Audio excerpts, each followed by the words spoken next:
자, 여러분 안녕하세요.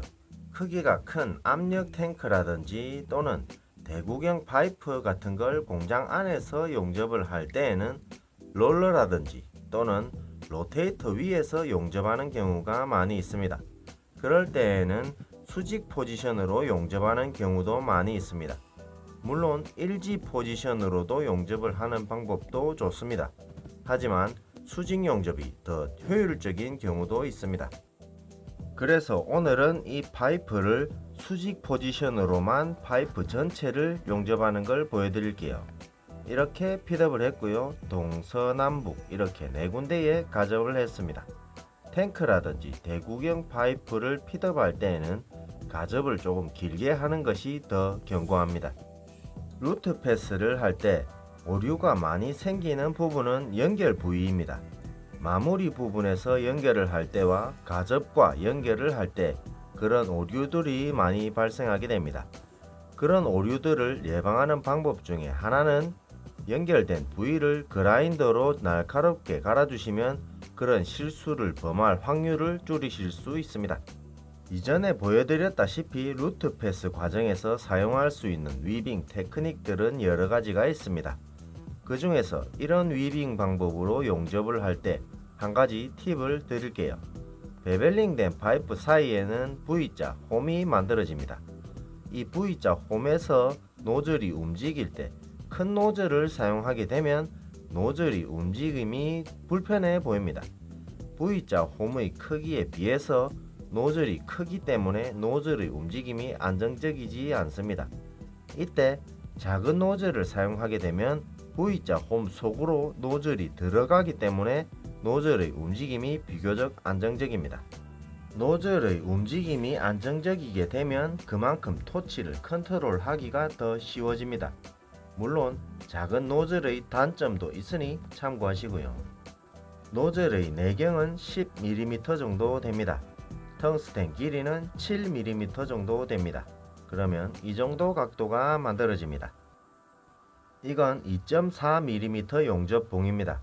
갭의 크기는 3mm 정도 됩니다. 자, 그럼 용접을 시작해 볼게요. 파이프는 4인치죠. 100A 스케줄 40 카본 스틸 파이프고요. 파이프 두께는 6mm 정도 됩니다. 수직 용접 자세에서 루트 패스를 할 때에는 상황에 따라서 전류 조절을 다르게 하시는 것이 좋습니다. 갭이 좁을 때와 갭이 넓을 때, 파이프가 두꺼울 때와 얇을 때, 피치 간격을 좁게 용접할 때와 피치 간 간격을 넓게 용접할 때, 그런 상황들에 맞는 적절한 전류를 찾으시는 것이 중요합니다. 갭이 좁을 때에는 용융풀이 파이프를 관통할 수 있을 정도의 충분히 높은 전류를 사용하시는 것이 좋고요. 만약 전류가 낮다면 파이프의 뿌리 부분이 녹지 않을 수도 있고요.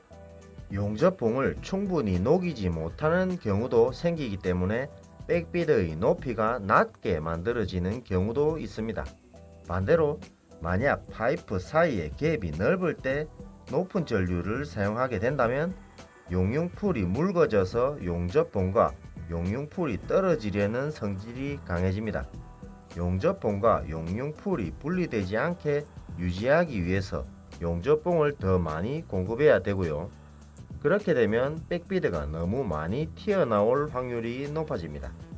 갭의 크기가 3에서 4mm 정도, 갭의 크기가 적당할 때에도 마찬가지입니다. 전류가 너무 높다면 용융풀은 물같이 묽어집니다. 용융풀의 점성이 물같이 낮아진다면 중력에 의한 영향을 더 많이 받게 됩니다. 용융풀을 중력에 의해서 아래쪽으로 흘러내리려고 하고요.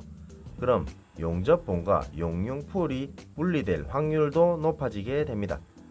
용접봉과 용융풀이 분리되지 않게 유지하는 것이 중요하고요. 그래서 그것보다 조금 더 낮은 전류를 사용하게 되면 용융풀의 점도가 높아지는 느낌이 드실 거예요. 물보다는 꿀 같은 느낌에 비슷해집니다. 그러면 중력에 의한 영향도 작아지게 되고요. 용접봉과 용융풀이 분리될 확률도 낮아지게 됩니다. 그렇게 되면 용융풀을 컨트롤하기가 조금 더 쉬워지실 거예요. 이 전류를 찾는 것이 중요합니다. 반대로 전류가 너무 낮다면 아크도 작아지고요. 온도도 낮아지게 됩니다. 그러면 용접봉과 파이프가 빨리 녹지 않기 때문에 용접 속도가 느려지고요. 그로 인해서 충분한 용융풀을 만들지 못하기 때문에 공급되는 용접봉을 파이프에 융착시키기가 더 어려워집니다. 그 외에도 수직 용접을 할 때 전류의 크기에 따른 여러가지 장점과 단점이 있습니다. 이런 점들을 참고하셔서 적당한 전류를 찾으시는 데 도움이 되시길 바랍니다. 가접 부분과 연결할 때에는 한 방울씩 한 방울씩. 자, 이렇게 루트 패스가 됩니다.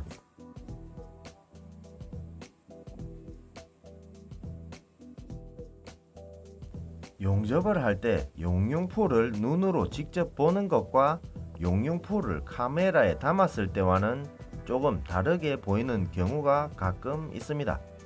용접 부위에 이물질이 조금 있는 걸 무시하고 용접을 했더니 용융풀이 이물질에 많이 가려진 것처럼 카메라에 담겼네요. 다음에는 청소를 깨끗하게 하고 카메라로 촬영을 하도록 하겠습니다. 양해 부탁드리겠습니다. 루트 패스 이후에 두 번째 하는 용접을 핫패스라고도 부릅니다. 핫패스에 대한 내용은 다른 영상들에서도 여러 번 보여드렸으니 참고해 주시고요. 오늘 보여드린 것처럼 루트 패스가 끝난 후에 멈추지 않고 바로 이어서 핫패스를 하셔도 되고요. 루트 패스 때 사용했던 세팅들을 똑같이 사용하셔도 됩니다. 만약 전류가 너무 낮다면 전류만 조금 조절해 주시고요. 이번에는 채우는 용접을 할 거고요. 파이프 사이에 홈을 조금 더 넓힐 겁니다. 그럴 때에는 작은 노즐을 사용하시는 것보다는 큰 노즐을 사용하시는 것이 더 편리합니다. 이런 식으로 채우는 용접을 필패스라고도 부릅니다. 이전에도 말씀드렸다시피 필패스는 파이널 용접을 더 잘하기 위한 기초공사라고 생각하시면 됩니다. 어떻게 하면 파이널 용접을 더 잘할 수 있을까라는 계획을 세우시는 것이 좋습니다.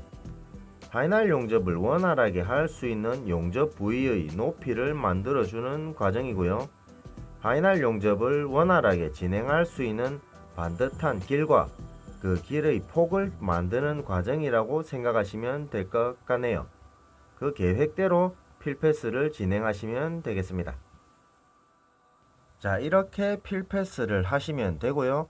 필패스가 잘 만들어졌다면 파이널 용접을 하실 때에는 필패스 과정에서 만들어진 길을 따라가시면 되겠습니다. 필패스가 연결될 때에는 용접을 멈추지 않고 파이널 용접을 조금 더 이어가 보시는 것도 좋은 방법입니다. 그러면 파이널 용접을 할 때 사용할 용접봉과 전류를 결정하기가 조금 더 쉬워지실 거예요. 자, 그럼 이제 파이널 용접을 해볼게요. 파이널 용접을 캐패스라고도 부릅니다. 파이널 용접을 할 때 2.4mm 용접봉을 사용하시려면 필패스를 할 때 파이프 표면과 같은 높이까지 용접을 하시는 것이 좋고요. 두꺼운 용접봉 3.2mm 용접봉을 사용하시려면 필패스를 파이프 표면 높이보다 조금 낮은 높이로 만들어 주시면 되겠습니다. 오늘은 수직 자세에서 파이프를 용접하는 것을 보여드리기 위해서 계획을 하고 용접을 시작했습니다. 그런데 1분 만에 후회를 했습니다. 왜냐하면 허리가 너무 아프더라고요. 탱크나 대구경 파이프를 수직으로 용접할 때에는 몸을 파이프에 기대어서 용접을 하기 때문에 자세가 편안합니다. 하지만 작은 파이프를 수직 자세로 용접을 하니까 몸을 기댈 곳이 없습니다. 용접을 하면서도 머릿속에는 내가 왜 그랬을까?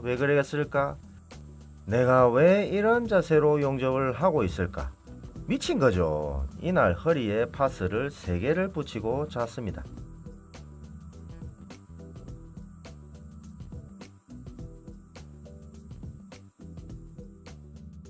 자, 마지막 연결 부분에는 그라인더로 부드럽게 갈아주시면 깨끗하게 마무리가 됩니다. 수직 자세에서 파이널 용접을 할 때 너무 높은 전류를 사용한다거나 또는 용접 비드의 가운데 부분에 열이 많이 가해지면 중력에 의해서 용융풀이 흘러내리게 되고 용접 비드의 가운데 부분이 볼록하게 튀어나옵니다. 그렇게 되면 노즐은 튀어나온 비드 위에서 굴러가기 때문에 앞쪽으로 움직이기가 어려워집니다. 이런 현상을 방지하기 위해서는 적절한 전류를 사용하시는 것도 중요하고요. 노즐을 양옆으로 굴려서 용접 비드를 양옆으로 펴주시는 것도 좋은 방법입니다. 이런 식으로 조금 과장되게 표현한다면 이런 느낌이 됩니다. 자, 오늘의 결론. 작은 파이프를 3G 포지션으로 용접을 하면 허리가 아프다. 그래서 후회를 한다. 자, 오늘은 이걸로 마치고 다음 시간에는 또 다른 내용으로 다시 돌아오겠습니다. 여러분들의 의견은 어떻습니까? 여러분들의 의견과 노하우는 많은 동료들에게 큰 도움이 될 것이라고 생각합니다. 제 용접 방법이 반드시 정답은 아닙니다. 하지만 여러가지 상황에서 다양하게 응용할 수 있는 용접 방법 중에 하나이니 도움이 되셨으면 합니다. 이 영상이 모든 용접사들에게 더 성장할 수 있는 동기부여가 되고 그리고 조금이나마 도움이 되셨으면 하는 바람입니다. 좋아요 눌러주시고요. 구독하시고 제 채널에 오시면 더 다양한 용접 영상들이 있습니다. 시청해주셔서 감사합니다.